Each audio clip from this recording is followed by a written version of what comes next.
Cancer, hi, welcome to Mr. Queen PH. At ito ang inyong energy update for September 1 to 15, 2025.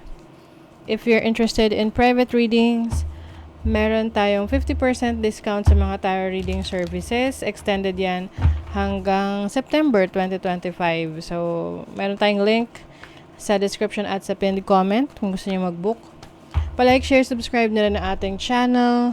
And also, you can comment kung kayo ay naka-resonate. Meron tayong free one question tarot reading. So, comment nyo lang yung question nyo at pipili tayo ng isang mananalo dyan. Okay? And paalala lang na ang reading na to ay general reading. Maari kayong makarelate, maaring hindi. Just take what resonates. So, let's see. Cancer. What's the update?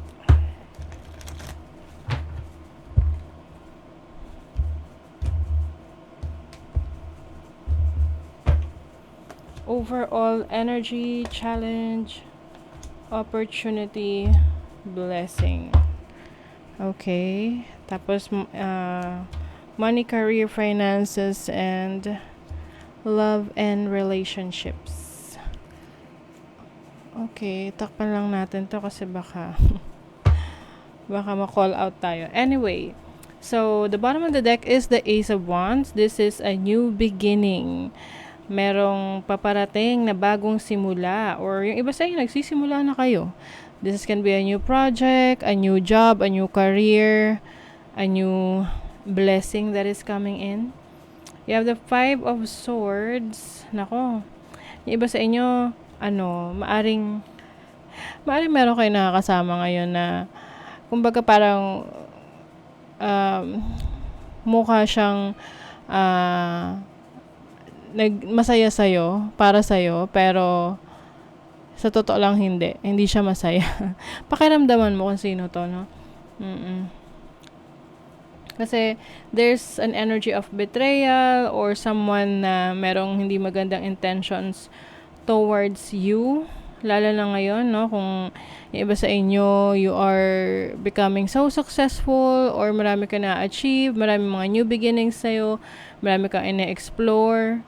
And some people can, feel na parang naaangatan mo sila. And pwedeng ito yung mga hindi mo naman talaga totoong supporters or kaibigan or someone na nakakaintindi sa'yo. You have Temperance, the Nine of Cups. Meron ditong wish fulfillment. Matagal mo na tong hinihintay. Oo. This can be related sa knowledge, no? May pinag-aaralan ka or may magandang balita na parating, may inaasikaso ka, paperworks, documentation, na akala mo ay wala nang mangyayari, no? Kasi maaring in the past you tried to work things out pero hindi naging maayos for you. But now, it is happening. Ayan na. Ito yung mga akala mo na udlot or hindi na matutuloy pero matutuloy pala siya. Merong the Lovers. Okay. So, your overall energy is the Knight of Cups. So, this is an offer of love, an offer of commitment. Pwede ring merong hihingi ng tawad sa'yo or ikaw hihingi ng tawad sa person. Can be romantic. Pwede ring sa family or sa friendship. But I think this is, it's like a peace offering, ganyan. Or merong offer for you na magugustuhan mo talaga. Can be sa trabaho. Tingnan natin. In what area of life tong offer? Eighth house. This can be an investment, no? Or, ang eighth house kasi is also about, sexual relationships. So, maaring that makes sense kasi meron ditong the devil sa love life. Okay? So, maging maingat sa mga connections, relationships. Make sure that you know what you're getting yourself into, no? Kasi pwedeng meron dyan, sinusuyo ka or nagpapakita ng interest kasi merong ibang intention. May gustong makuha sa'yo. Okay. And then your challenge is the Hanged Woman. So this is about yung iyong pananaw sa buhay. May mga nagbabago. Maaring yung iba hindi nyo pa masyadong matanggap yung mga ideas na obvious naman sa inyo na may sense. Pero yung iba parang nanggaling pa kayo sa ibang belief system at medyo nahihirapan pa kayong i-accept yon. Oo. Yung iba naman, isa sa challenge ninyo yung procrastination. Yung bang, ano ba yung Tagalog ng procrastination? Aside from parang pagiging tamad or yung bang hindi mo pinagpapasawalang bahala mo yung mga plano mo na bukas na lang, sa isang araw na lang.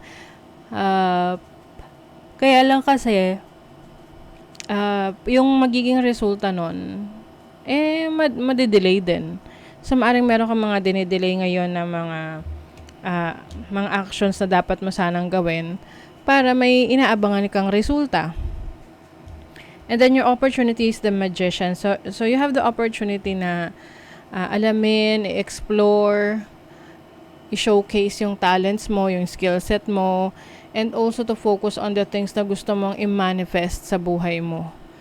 Kasi may mga pagkakataon na gusto nating mangyari to pero we're not really doing the right manifestation techniques, no, to make things happen. This is also mastering a craft or mastering a skill. So, merong area of life na masasabi mo na expert ka doon or may alam ka doon.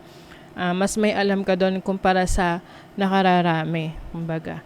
And then, your blessing is the Two of Cups. So, some of you, papasok sa isang committed relationship, papasok sa isang partnership, can be business partnership na magiging blessing para sa'yo because someone is going to assist you or to join you, to work with you na hindi ka nag-iisa, no? Meron kang katuwang sa buhay. So, for your money, career, finances, you have the 9 of Wands.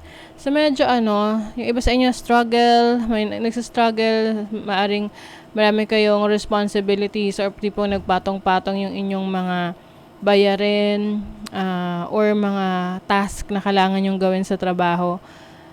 Pero, alam nyo, ang 9 of Wands kasi is, yes, aware ka sa mga trabaho na yan, pero kaya mo siyang i-handle.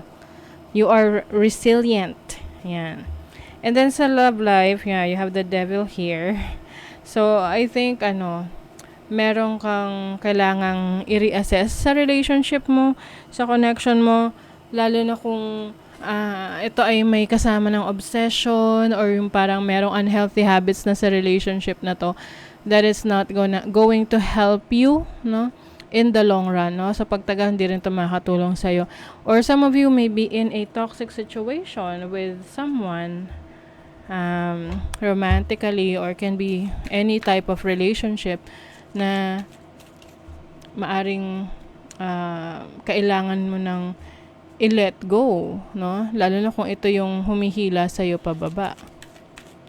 Let's see what else. You have sensuality. So, I think yung pagdating sa expression ninyo, self-expression, mas ilalabas nyo ang inyong desire. Can be kahit anong desire to. Pwedeng desire mo sa work mo, sa career mo, or even sa passionate relationship mo. Harmony. This is bringing balance into your life.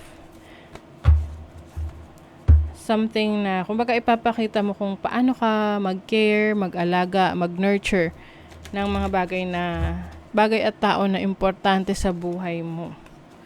And also, you will tap into your creative talents, creative skills. Like what I mentioned kanina, meron kang i-explore na kakayanan, abilidad.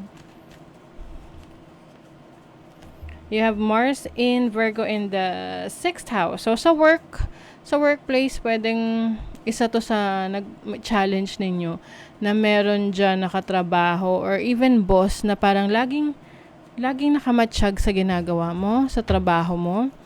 Tinitingnan nila kung okay ba yung pinagagagawa mo dyan. So, maaring magbigay to sa'yo ng frustration or mai-irritate ka. And also, be careful rin sa iyong kalusugan. make sure to be more active, lalo na kung ang lifestyle mo sedentary, hindi ka masyado naggagalaw or nagkikikilos. You have Jupiter in Capricorn in the 10th house. So, Jupiter is the planet of expansion. So, pagdating sa trabaho, career, pwedeng, the expansion na to can be a good thing or a bad thing para sa inyo eh. Yung iba kasi pwedeng dadagdagan yung load mo, like yung trabaho mo. And in some cases, maganda rin yun kasi maaring ginugroom ka for a leadership role, 'di ba? So, meron ka ng credentials. And Jupiter is also the planet of exploration. So, maaring meron ka rin ina-explore na iba pang oportunidad sa career mo. O, diba? Speaking of exploration, may 9th house din. You have the moon in Sagittarius in the 9th house. So, yung iba, may mga inaaral kayo ngayon or idinadagdag na kaalaman para na rin yan sa ikauunlad ng inyong career or ng inyong belief system. So, pwedeng may kinalaman sa spirituality to, anything that is connected or related sa esoteric, mysticism, astrology, tarot, different modes or forms of divination. Reevaluate your priorities. It's time to let go of what you no longer need. Ayan. So, i-reevaluate mo yung mga priorities mo. Ano yung mga dapat mong unahin. Bigyan ng focus. Bigyan ng attention. At yung kung ano yung worth it ng, kumbaga, sulit yung effort mo. Doon ka mas magfo-focus. Smile, you will soon experience a wonderful journey of inner discovery. So, part ng inner discovery mo yan, yung mas makikilala mo yung sarili mo, yung kakayanan mo, abilidad mo, at yung iba mo pang pwedeng i-improve sa iyong sarili. Ayan. So, that is your reading, Cancer. Thank you so much. See you again.